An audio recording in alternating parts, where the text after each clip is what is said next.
Well, I want to kick things off with that quote that you hit me with. You said, I don't use dashboards much or know much about them. Can I just ask you to elaborate on that or why you say that? Why that's the case? I mean, they're not necessarily strategic, right? So action-oriented players should spend most of their time playing and not looking at dashboards. So the best dashboards are ones that ideally you rarely look at and kind of alert you when they need to alert you to something. Yeah, that's a good. There's two things that we can double click on there. They're almost like these background things that proactively alert you when you might be missing something. They're not like your steering wheel by any mean, as oftentimes how people might describe them. But let's actually, you said a word that could get overlooked, action-oriented players. And so if you just think of, let's say, the of a company of the people, let's say, making over $80,000 a year, my guess is most companies can cut anywhere between, let's say, 50 to 80% of the people, and you would probably have like an increase in productivity, an increase in revenue, et cetera.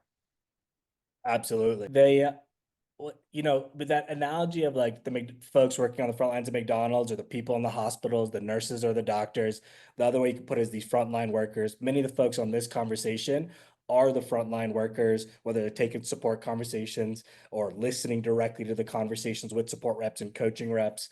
I think they'll get a lot of value learning about how much more they can contribute because being action oriented is both it's like a big disconnect. That's where all the value is created. And that's oftentimes there's a disconnect where the people behind the dashboards have all the power.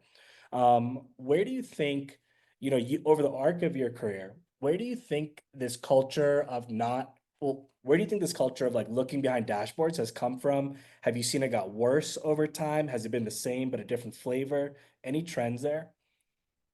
Honestly, I don't really know. I don't really know that much of like folks that spend that much time on dashboards. And I mean, I think if someone's spending too much time on dashboards, it's clearly bad. And I don't know that many people that spend, I don't know, even a couple hours a week on a dashboard or something. Um, so uh, my guess is the best dashboards are the ones you rarely look at, but that alert you and tell you when things are going wrong, tell you when you need to do something, give you a warning or something like that. Like when you're maybe when you're driving, you kind of want to know the speed or something. So that's probably a helpful dashboard, but you only want to know like the tire pressure if there's something like actually clearly wrong with the tire. Like there's no reason to monitor the tire pressure regularly. Every day. Yeah, for sure.